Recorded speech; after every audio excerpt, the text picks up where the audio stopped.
Hey guys, it's Michael Levine. Today in my Facebook feed, I saw somebody posted about how a client was late and they didn't accept them because they waited this is what they wrote. They waited 10 plus minutes for the client and then took another client in that person's place. And they were and they discussed how the client left really angry and then wrote back to them 3 months later and said, "Can you please take me back? Nobody can do my hair in this town as good as you." And the hairdresser was really proud of this fact, and she was proud that this client couldn't find what she was looking for. Excuse my hair. I just saw this on my Facebook feed, so I had to do this, and I've got bad morning head. It's fresh out of the shower, so it's getting a bit flaccid. Anyways, so the client or the hairdresser was really happy with themselves that this had happened, and not they're bragging but saying, hey, well, that makes me feel pretty good. And I started to type a response, but I actually don't know this person and I don't know their circle of friends, and some people don't necessarily take criticism, or not criticism, some people don't necessarily take suggestions from people they don't know well. And what I have learned in this world, guys, don't give unsolicited advice. If you don't want to hear what I have to say, you don't have to press play. So anyways, I'm not going to put my unsolicited advice on somebody's wall unless unless the question was there, and obviously didn't see things from a different perspective. And I'll also say this, and totally as an aside, what I have discovered as a salon owner, as a human in this world. I'm 48 years old now. I know I don't look that old. I know I look good, guys. But at 48 years old, I have discovered that the vast majority of people out there are not capable of objectively looking in the mirror, and most people aren't able to take constructive criticism or even constructive anything. So until somebody's able to do that, there's no point in having any sort of dialogue with them. And believe me, I've learned this the hard way, and I'm probably guilty of it myself, but yeah, I'm guilty of it. Anyways, okay, so here's what I wanted to talk to you about with a client being late, because I think this is really important and this affects all of us, and it's simple stuff. And you say, Michael, just get to the point. So I will. I used to be super aggressive with my clients, and the biggest insult there is, period, is if a client comes in late with a coffee, right? We all know this. We all agree with this. It is the worst thing that a client can do to a hairdresser, is walk in with a coffee and then come up with some bullshit excuse of why they were late. And we're like, yeah, but you had time to park the car, stop at Starbucks. And if you do actually say something, the client, first of all, they get their back up, and then they'll say something, well, I already had the coffee before. And it's like, okay, whatever. Anyways, first of all, if you're a client or a consumer who happens to be watching this and you did stop for a coffee on your way to an appointment and that made you late, for the love of God, guzzle it in the car and then come up with some excuse, because it is a huge slap in the face. Or just don't do it and we'll get you a delicious coffee. In my company, yeah, see, it's starting to set up. In my company, we have a wonderful espresso machine. We'll give you a delicious coffee. Please don't stop. But anyways, here's the point of what I was going to say. So I was really psychotic about this, and I found I'd get in the odd argument, because if you know me, you know that I can't keep my damn mouth shut sometimes. I'm guilty. So anyways, I was taking a class in New York, and I thought I was a pretty hot shit hairdresser. I was charging $100, and I think I might have been like the first guy at $100 in my city. And I thought it was a pretty big deal. I had a few salons, and I don't think I had my academy yet. We hadn't opened it just yet. But anyway, so I was in New York, and I was taking a haircutting class with Ted Gibson and Jason Bucky. And I'm sure many of you guys know Ted and Jason. And this is before Ted had the TV show. But I had known Ted from way back when with my time with Aveda. So anyways, I was reconnecting with Ted and Jason, and I sat in on this class. And whenever I take a class, by the way, guys, a big part of the thing for me, I actually am not necessarily there to learn technical skills. I take classes with people who are more successful than me.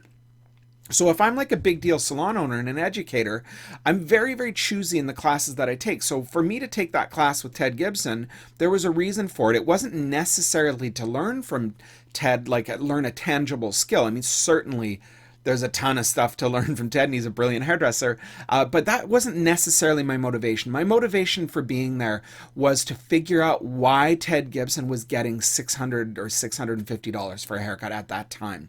What was it that Ted was doing with his clients. So I'm there to figure out behavior and little things like that. So I like to sit in the back of a class and keep my damn mouth shut and observe things, because I believe you never learn anything by talking, which with the amount that I talk, you'd say, well, how do you know anything, Michael? Because you never shut up. And that is true. But whenever I'm taking a class, I never tell anybody who I am, not like I am anybody, but I sit in the back of the class and I hope nobody notices me, and I quietly observe.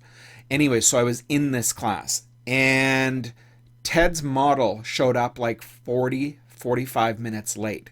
Now, this was a class that we paid for. It was a couple $100. It was a haircutting class. It was a couple $100, and the model that he was working on showed up and she was like a model. Like this is New York. So she was a model, and she was gorgeous. Anyway, she saunters in like 40 minutes late, and I believe she had a coffee, and in my head I was just like, oh man. And she was totally unapologetic. Now, this is a Sunday morning at 10 a.m. I don't care. Like, New York is dead on Sunday morning. You can get anywhere quick. And we were going to the Javits, and it's a pretty easy location to get to. Anyway, she shows up like 45 minutes late, likely with a coffee, I think, and totally unapologetic. And she was like, oh, it was like the train was just like, giving some just entitled diva bitch kind of moment where she was just like, oh, you wouldn't have believed the drama that I went through this morning to get here with my coffee. And for me, and this was a huge moment for me, because every person I know in the world would have been like, and you had time to stop for coffee, a little foot tap going on. Everybody would have done that. And Ted didn't do that. And this totally changed everything for me as far as dealing with clients. And this is actually where I learned that the customer is always right in a bigger, more global scale. If you want them to continue to be a customer, they're always right. You can win that argument, but you lose the customer. Anyways, what did Ted do? Instead of him going, he goes, oh my God, that sounds awful. Come over here and sit down and we'll help you relax. And now Ted has a way of touching people. And if you watch this, you got this way. I don't know if you're aware of it, but you have this way of touching hair, and the way you touch hair, it gives me chills to think about it. And I try to do it, but I don't have that thing. Anyways, Ted has this thing where he sat her down and he kind of touched her shoulders very gently. And then the way he ran his hands through her hair, he never made even any contrary kind of argument or discussion. He just simply sympathized, empathized with the client. In his head, he was probably like, look, bitch, like these people all paid to be here and you've kept me waiting. But he didn't let any of that out. And he was so calm and cool under pressure. He was like, oh my God, that sounds awful. We'll come over here. Wow, your hair's so beautiful. You're gorgeous. And he just completely diffused this situation in front of us. And that for me was the biggest lesson I took from that day. And when they went around the room asking why people were here, which, usually what people do in a class, everybody was talking about some tangible skill. And when they got to me, I'm like, I'm here to watch and to see and to learn what makes you and why you're successful. And Ted and Jason, I recall this, they both kind of looked at me like, this dude's weird. And then they went on to the next person. But that was what I got out of that experience. And that one little thing made me change my entire perspective. Now, she was deliberately late and unapologetic for it. But let's talk about those clients that aren't deliberately late. Let's talk about those clients that did try to do everything to get there on time and not keep you waiting. First of all, what right do you have? Have you ever in your life kept somebody waiting 10 plus minutes? Of course you have. Have you ever had a color that went wrong in the salon where you kept a client waiting half an hour? Of course you have. You've done it before. Now, for us, we call our clients when we know things are going to go bad. But how many times have you done the color and you think it's good, you consulted well, and you get halfway through the blow dry, or maybe the whole way through the blow dry, and the client's like, I hate it. And you have to fix it. Right? Unless you're one of these hairdressers that go home and wash it a few times, which is like the worst thing a hairdresser can do. You've got to fix it, right? Now that other client that showed up on time, maybe she was even early, is now looking at her watch and tapping her foot going, this might be the final straw for you. So first of all, none of us are above telling a client who's 10 minutes late that we can't do their hair. Now, what if she fought her way through traffic? What if, this is what I want you to understand. This haircutting appointment, this appointment may have been, first of all, we asked her to pre-book it, right? So she's been thinking about this appointment, not thinking about it, but she's been thinking about this appointment for 2 months. We asked her to pre-book the appointment. Now, where I come from, we have what they tell us. They tell me it's the worst traffic in North America, in Greater Vancouver. And I'll tell you, it takes me an hour to get to work every day. I should be at work. I should be leaving right now because it's going to take me an hour to get to work. But that's the reality of it. Now, that's an hour in normal traffic. If there's an accident, I'm lucky. I don't have to cross any bridges, but I do have one little highway that sometimes gets backed up once in a blue moon. If there's an accident, though, if there's construction, it can throw you off by like 10, 15 minutes. It happens. Now, if that client is coming, say, 2 bridges, we have a bridge called the Lionsgate Bridge in Vancouver. That bridge you can sail across in 5 minutes, or it might take you an hour. You just never know. Now, that client may have been sitting in bumper-to-bumper traffic, stressing out so much about getting to this appointment, stressing out because she didn't want to keep you waiting. She's probably phoned, right? She's upset. She's had a long day. This is after her work day. Maybe the kids pissed her off. She's had a rough day, and she's been looking forward to this appointment, and now she's stuck in traffic, and she's fighting to get there, and she's not happy about it. She's upset for you, not for herself, but for you, and she's really stressed out. And then finally she gets to the salon, but there's no street parking anywhere, so now she has to go into, she has to find the parkade, which it takes her another 5 to 10 minutes. So she finally gets there, and she's all flustered, and she's just felt shit. And the salon is meant to be a sanctuary. For me, the salon experience should be like a spa experience for your hair. Now, I like to party in my salon. I like to have a good time. But when you come to my salon, you should be walking in there and going, I feel good now. This is my place. This is where they're going to take care of me. And this person has walked in, and maybe they're even half an hour late for a 1-hour appointment. And that person walks in to be told by the 20-year-old assistant who this person's been coming to you for 10 years. And the new 20-year-old assistant who has never laid eyes on this person treats you like some first-time client who's late because now the hairdresser is like, well, I'm just going to go on lunch then because, like, screw this. And leaves the salon to deal with this client that has fought their way to get to you and gone through all of this drama just to get to you to be turned away. That is bullshit, and you should never, ever do this. For the longest time, I did this. For the longest time, I was that guy that I felt that I was more important than my client. And when I saw Ted Gibson do this, it made me change my perspective entirely as a business owner and as a hairdresser. And it made me realize anytime that I've ever been late for something, thank God I've not been turned away from things, because when I do, I get upset. It made me realize what I'm here for, and what I'm here for is to make that person happy. Say you book 1-hour appointments for a haircut, and the client walks in 45 minutes late. You do something for her. You tell her, no problem. I'll take care of you. Don't worry. We'll do something for you. At bare minimum, give her a bang trim. At bare minimum, clean up her front layers. Maybe if there's an available junior stylist, you can hose the client down. How long does a haircut take you? 15 minutes, realistically? Come on. That's about it, guys. Really? 15 minutes should be all it takes. But let's look at this. The client's walked in 45 minutes late for a 1-hour appointment. It's 4:45 and you have a 5 o'clock. You take her to your chair, you sit her down and say, don't worry, we're going to do things a little differently today. And you mist her hair down and you give her a haircut. But then you pass her off to get a lovely shampoo from the assistant, right? You say, I don't have time to shampoo you, but I'm going to take care of you. I know don't worry about it. Just don't worry. We're just going to do things a little differently. I'm going to get you in. I'm going to take care of you. Cut her hair. Say you run 5 minutes into your next client, it's not a big deal. 5 to 10 minutes into an appointment is acceptable. Anything more than that, you owe that next client a big time apology. But in 5 minutes, if you take 15, well, now you got 20 minutes to cut this person's hair and give her a beautiful haircut, and then pass her off to a junior stylist or another stylist in the salon that's not fully booked. If everybody in your salon is fully booked, then that's a wonderful thing. That means you guys probably need more assistants and junior stylists, right? And if there's junior stylists running around and assistants running around, these are people that want the opportunity to do some blow drying, some finishing.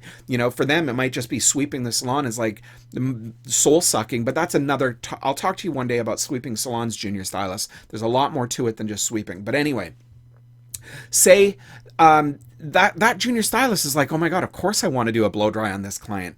So you pass the person off to the junior stylist. They're going to give them a lovely shampoo and spa treatment at the bowl, and then let them do the blow dry while you take care of your next client. The client's going to understand she was late. She's not going to put that pressure on you to do every moment of her hair. But if you turn her away, oh my God, you've just ruined her day as opposed to being the one who's made her day better. How cool is that for you to be the hero and say, darling, don't worry. I know you did everything you could to get here. I don't even want to talk about it anymore. We're going to take care of you. And you take care of her. What if she came in 5 minutes left in the appointment and you didn't have time to do anything?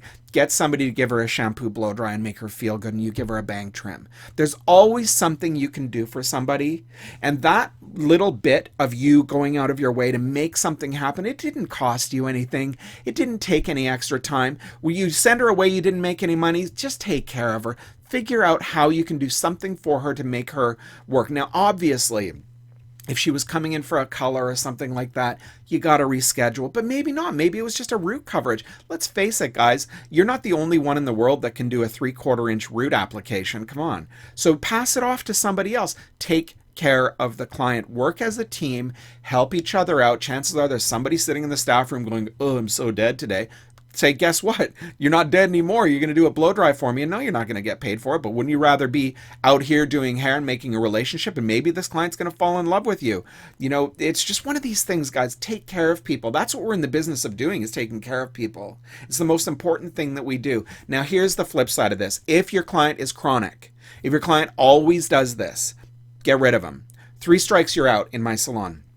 First time they come in late, especially with a coffee, I don't say too much. Don't say anything. But if they do it again, you got to talk to them and say, listen, it's kind of important here. I know even if I've had clients do this where they phone the salon and say, I'm going to be 15 minutes late, right? I'm not going to be able to make it till 6:15. And we're like, yeah, no sweat. Don't worry about it. We'll see you at 6:15. Then they come in at 6:25. And then the hairdresser's kind of like, listen, you said you'd be 6:15. And the client's like, yeah, well, I'm technically only 10 minutes late because you said 6:15. I've had clients do this. And at that point, you're just like, okay, you're a little bit of a lunatic. But I've actually seen it happen several times. I'm only 10 minutes late. And it's like, no, you're 25 minutes. Like, no, you said it was okay. Anyways, I've had that. And here's what I'll tell you guys. Don't freak out for the 1 in 20 people or 1 in 50 people who take advantage or are kind of like, don't make your policies to address the shitty people. Make your policies to deal with the 98% of your clientele that wants to be an amazing client for you. And that's really what it is. And we deal with these little things, and we deal with them with a smile, like water off a duck's back. Is that the one?